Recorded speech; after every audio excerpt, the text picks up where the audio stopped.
Buenos días a todas y todos. Esta es una nueva edición del Popular en Radio, un espacio de comunicación con los comunistas, los frente amplistas, los militantes sindicales y sociales y con todos los hombres y mujeres interesados en la política y en profundizar el proceso de cambios en nuestro país.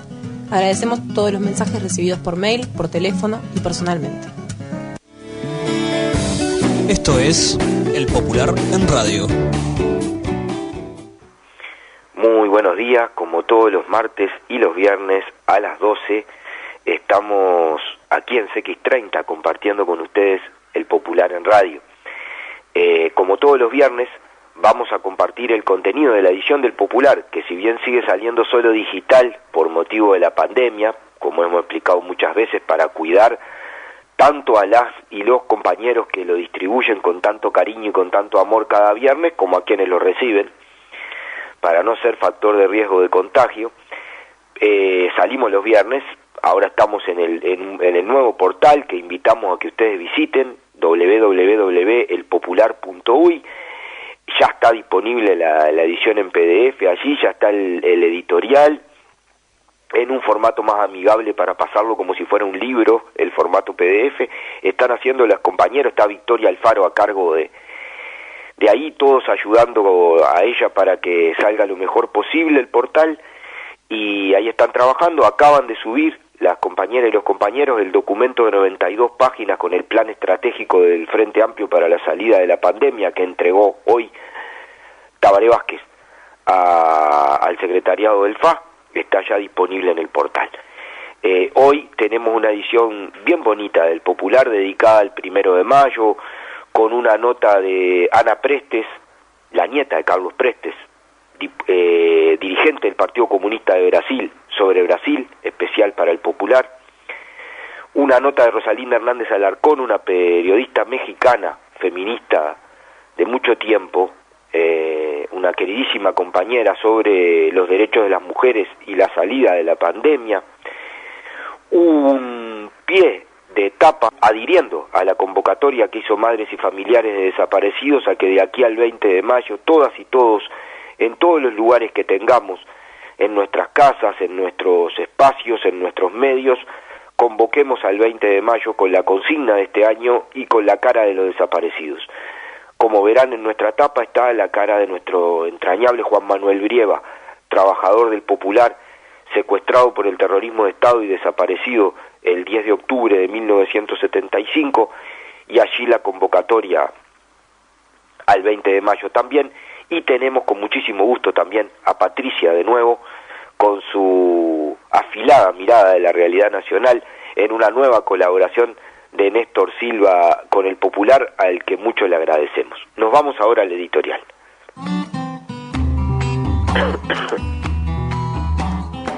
Editorial, la opinión del Popular. El editorial de esta edición 502 se titula El 1 de mayo tiene quien lo defienda. El 1 de mayo fue una formidable demostración popular. Más de 130.000 personas participaron de las 24 caravanas en todo el país y decenas de miles más la saludaron desde las veredas, las esquinas y los balcones. Una vez más, las y los trabajadores y el pueblo uruguayo todo demostraron que el 1 de mayo no se toca y se respeta, porque tienes quienes lo defiendan. El presidente Luis Lacalle Pou y su gabinete, la coalición de derecha que gobierna, las cámaras empresariales y la inmensa mayoría de los medios subestimaron al 1 de mayo, al PCNT y al pueblo uruguayo. En un acto de soberbia y ajenidad con la fecha y su significado, y con el papel de las y los trabajadores y su central única en la democracia uruguaya, Lacalle Pou negó la cadena nacional para conmemorar el Día Internacional de los Trabajadores. Expresó su decisión de mantener al Uruguay en el mundo virtual, construido a partir del abuso de las supuestas conferencias de prensa, en realidad cadenas nacionales, realizadas durante más de 40 días ininterrumpidos, con la excusa de la pandemia, pero utilizadas para machacar su discurso omnipresente y con vocación de único.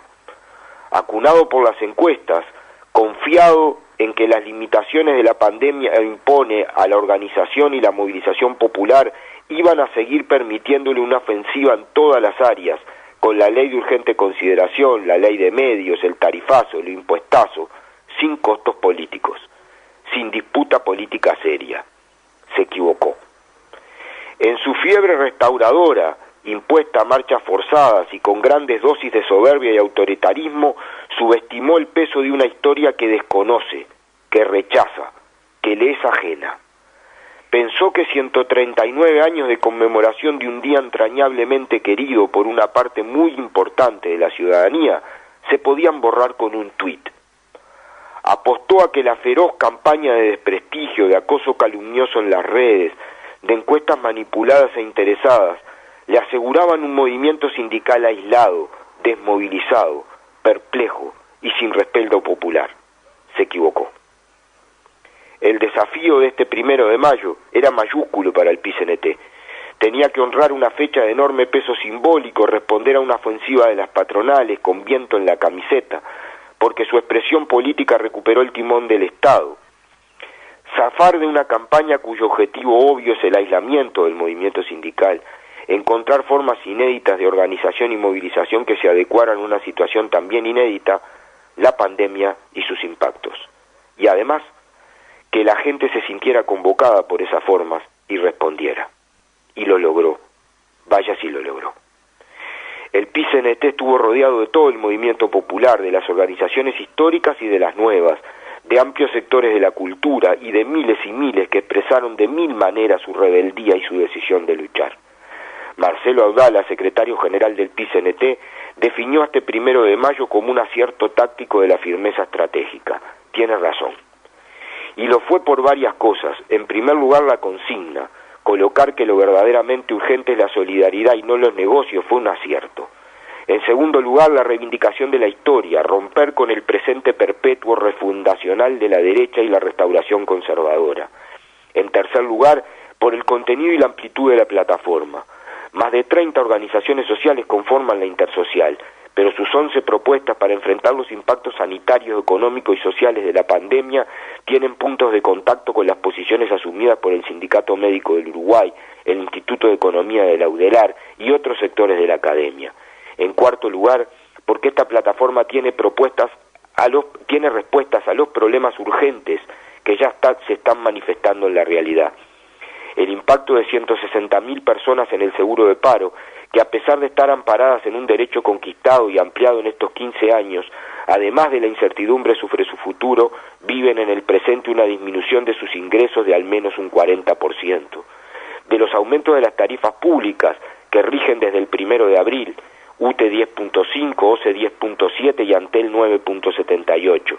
Del aumento del IVA vigente desde el 1 de mayo para los gastos con tarjeta de débito, el aumento indiscriminado de precio de los artículos de primera necesidad y los que son imprescindibles para los cuidados sanitarios, constatado por el incremento de la inflación y en particular del precio de los alimentos, que explica por sí solo la mitad de esa tendencia, el aumento del dólar, la compleja situación de las y los trabajadores que en la informalidad no tienen la cobertura del seguro de paro.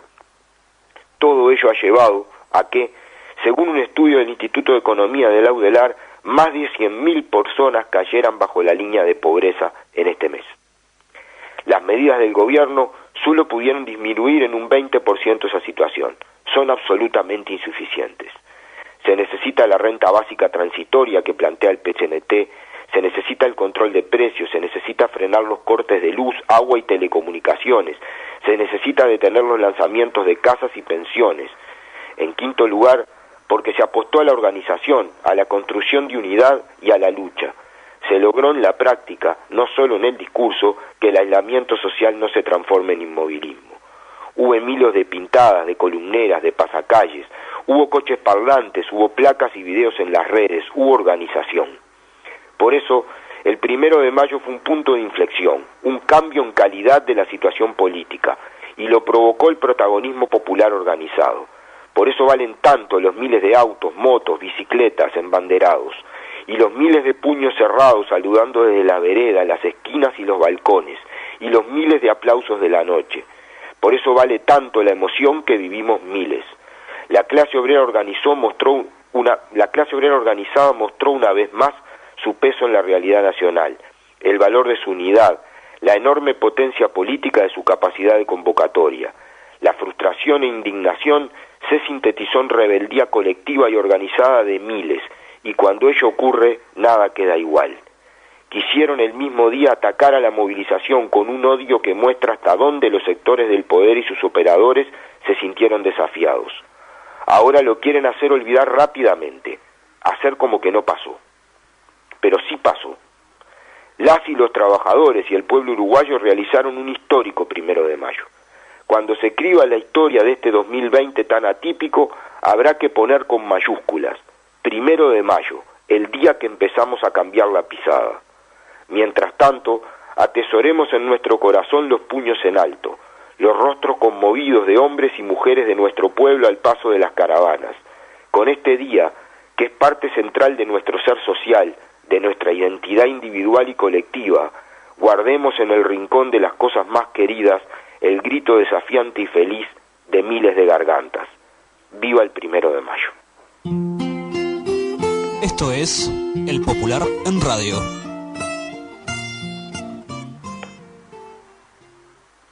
Hasta ahí el editorial. Tenemos ahora a un queridísimo compañero compartiendo con nosotros este espacio. Bienvenido, Gerardo Núñez, diputado de la 1001 y del Frente Amplio. ¿Qué tal, Gabriel? ¿Cómo estás? Bien, acá terminando de compartir el editorial y compartiendo las novedades del portal y las cosas del Popular. Gerardo ha tenido una intensísima agenda en estos días, además del trabajo parlamentario que ya de por sí viene a ritmo de camión.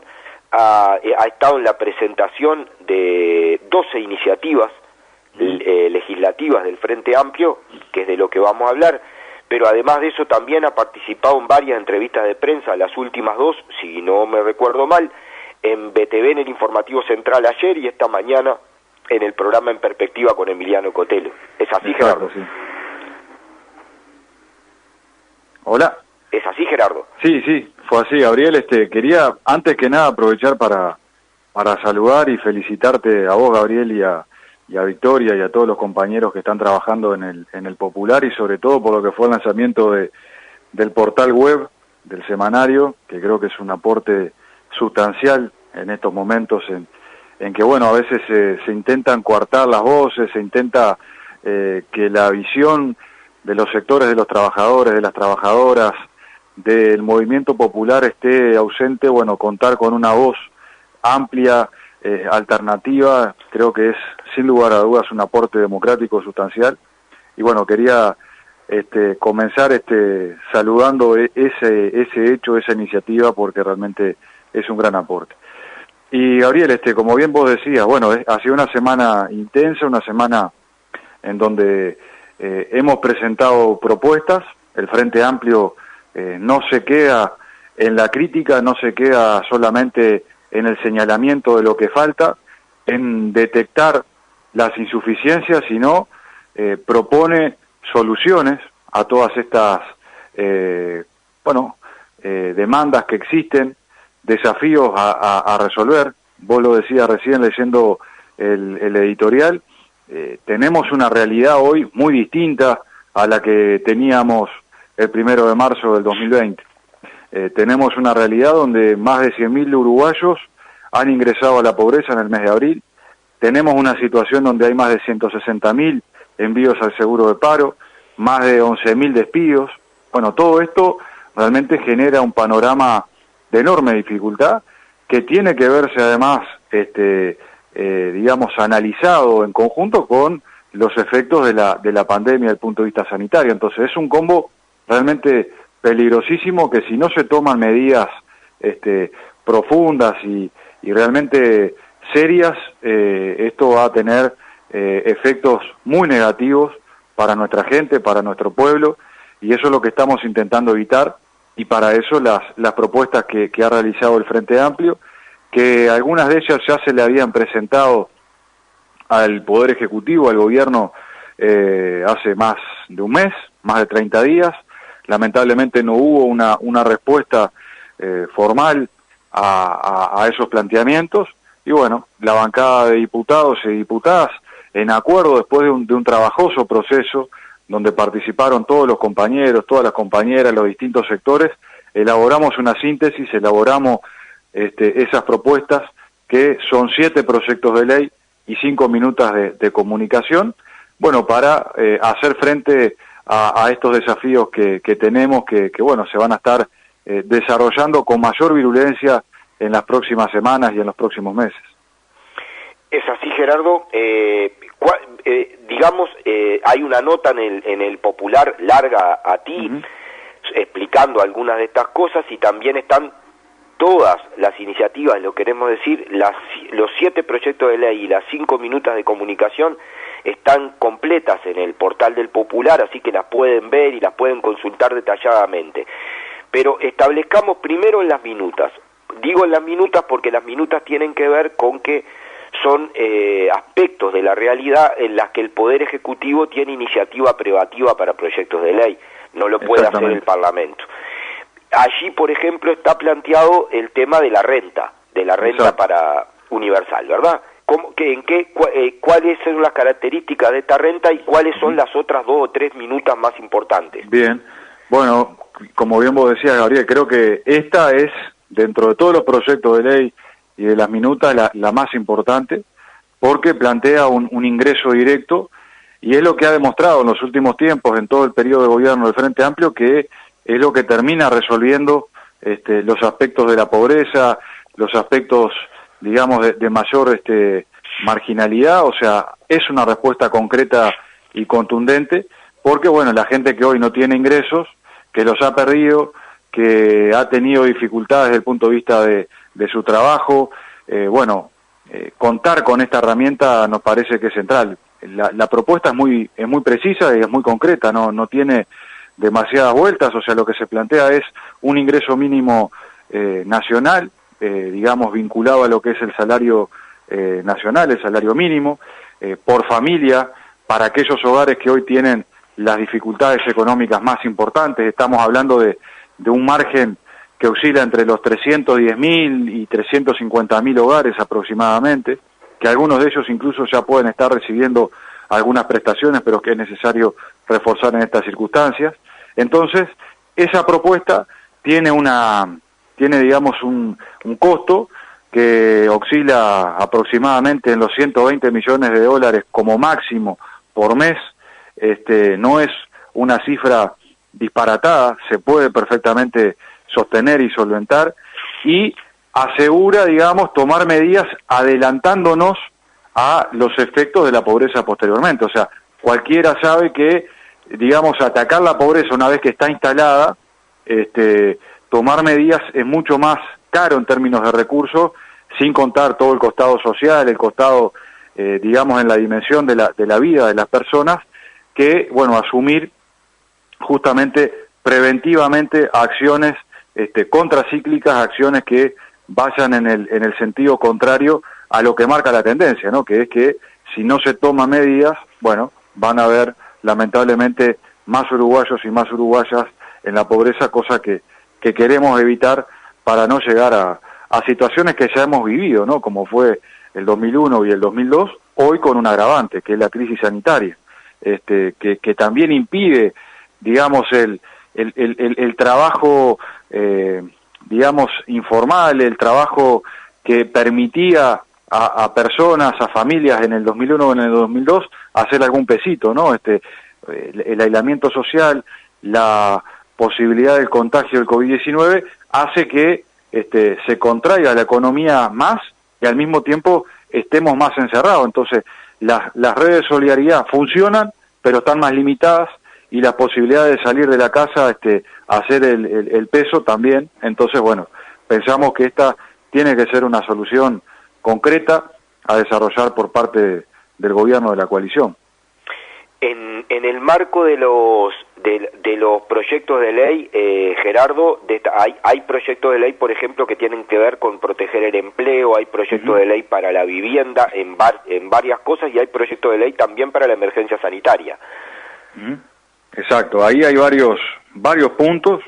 Uno de ellos es, por ejemplo, proteger a las familias que viven, alquilando una casa, alquilando habitaciones. Ahí la idea es que la vivienda sea considerada como un derecho fundamental en este contexto, debería ser algo permanente, pero fundamentalmente en este contexto de crisis sanitaria, que la familia pueda estar en un hogar, pueda estar en una vivienda mínimamente adecuada y en condiciones, nos parece que es central, y por lo tanto suspender los lanzamientos en ese caso es una herramienta, bueno, para garantizar este derecho, y no, digamos, sumar un nuevo problema a todo lo complicado que ya existe desde el punto de vista sanitario y desde el punto de vista económico. Se plantea también como otra medida clave la suspensión de los cortes de la energía eléctrica, del agua y de las telecomunicaciones. No basta, digamos que no es necesario fundamentar demasiado, porque, bueno, en este contexto es fundamental que la gente tenga acceso a la electricidad, tenga acceso a las telecomunicaciones. Es una de las formas de estar permanentemente comunicados, no solamente con su familia, con sus seres queridos, hasta con algún vecino, sino también, bueno, de toda la información que va surgiendo a nivel oficial, de las medidas que es necesario llevar a cabo y adelante para los cuidados. Bueno, nos parece que habría que abrir esa ventana de suspensión de los cortes. Han habido medidas que se han impulsado en este sentido, particularmente desde UTE, desde el directorio de la UTE, así que se puede aplicar perfectamente, ¿no? Y otras cosas que también se plantean dentro del proyecto de ley es la protección, como bien vos decías, al trabajo y a los trabajadores y a las trabajadoras. Una propuesta que se ha discutido poco, que se ha difundido poco en estos días, es precisamente el derecho que tiene el trabajador y la trabajadora a que en su espacio laboral, bueno, tenga acceso a los materiales que permitan su cuidado, ¿no? Nos estamos refiriendo a los tapabocas, a los guantes, bueno, a elementos de desinfección, a jabón, a todo lo que parecería a priori que cae de peso, de su propio peso, que eso exista, pero nos ha llegado distintas situaciones, incluso en el ámbito de la salud, de trabajadores y trabajadoras de la salud, que tienen poco acceso a estos materiales. Entonces se plantea allí una exigencia, se plantea allí un control específico por parte del Ministerio de Trabajo, y en caso de que esto no se cumpla, bueno, poder asociarlo a la ley de responsabilidad penal empresarial, porque, bueno, se está exponiendo en algunos casos a que el trabajador, a que la trabajadora, bueno, pueda contraer este virus porque no se le ponen a disposición los insumos básicos para el cuidado de su salud. Así que, bueno, por ahí son parte de los proyectos que se han estado impulsando. Esperamos contar con el apoyo de legisladores de la coalición, porque esto está pensado no para sacar un rédito político partidario y para clavar una estaca diciendo qué bueno que es el Frente Amplio, sino que está pensado para asegurar la vida digna de nuestra gente, de nuestro pueblo, y eso es lo que nos motiva y nos motivó a presentar todo este conjunto de medidas. Gerardo, esto tiene que ver, entre otras cosas, con un esfuerzo político muy grande del Frente Amplio en estos días. Hablábamos del 1 de mayo y de la irrupción de la gente protagonista, empezando a cambiar el rumbo de las cosas sin ningún lugar a dudas, pero el Frente saca de su mesa política un documento político muy claro, con definiciones muy claras, y la necesidad de reiterar el diálogo, pero apostar a la unidad para combatir medidas que califica antipopulares. Están estos 12 proyectos de ley y está el documento que se acaba de dar a conocer hoy, de 92 carillas, coordinado por Tabaré Vázquez con un enorme grupo de técnicos y especialistas frente amplistas para un plan estratégico de la pandemia. Es para discutir las verdaderas urgencias. Exacto, ese es el centro, ese es el aporte que tiene que hacer el Frente Amplio. No basta con oponerse a lo que es la ley de urgente consideración y quedarnos con la discusión de si es constitucional, de si no es constitucional, de si tiene las urgencias o no tiene las urgencias. Ya sabemos que es inconstitucional, ya sabemos que no contiene las urgencias, y por eso se preparan todas estas baterías de iniciativas, que muchas de ellas coinciden con este documento que vos bien señalabas, que bueno, presentó nuestro compañero, el expresidente Tabaré Vázquez. Por ejemplo, lo que es el ingreso mínimo, o como le llaman algunos, la renta básica transitoria de emergencia. Hay varias cosas así depositadas. Tabaré también se refirió al aumento de las tarifas, a intentar suspender estas iniciativas que lo que han hecho es encarecer el costo de vida de la gente, ¿no? La inflación ha trepado, la inflación hoy está por encima del 10%, algo que no se daba desde hace muchísimos años no ocurría que estuviéramos por encima del 10%, y sobre todo en un componente central, como bien leías vos recién, Gabriel, el editorial, vinculado a los alimentos, ¿no? O sea, es lo que la gente come diariamente, es lo que la gente gasta diariamente. O sea, el sueldo de un trabajador, de una trabajadora, sus ingresos cotidianos, y bueno, lo gastas en estas cosas, ¿no? En alimentarse, en intentar subsistir en estas condiciones. Entonces, bueno, ahí hay que tomar medidas, hay iniciativas para la fijación de la política de precios, fundamentalmente los insumos de carácter sanitario. Hay una propuesta también para que el test y la vacuna de la gripe sean gratuitos, porque como todas las veces pasa, estamos hablando de salud y esto debe ser un derecho y no una mercancía, pero sabemos que hay algunas instituciones que, a pesar de que se ha dicho que no se puede cobrar el test, están cobrando tickets, sobre todo en los procedimientos que se hacen a domicilio, y esto, bueno, genera una enorme dificultad, porque hay gente que no puede pagar ese test, y por otro lado expone a esa persona que tal vez tenga síntomas de COVID-19 a que tenga que, bueno, trasladarse hacia su institución de atención en salud para poder realizarse ese diagnóstico. Entonces, bueno, hay un conjunto de medidas que ojalá tengan un correlato concreto y sean asumidas por el conjunto, en este caso de los legisladores, o también otras por parte del gobierno de la coalición. Te agradecemos muchísimo, Gerardo, este tiempo.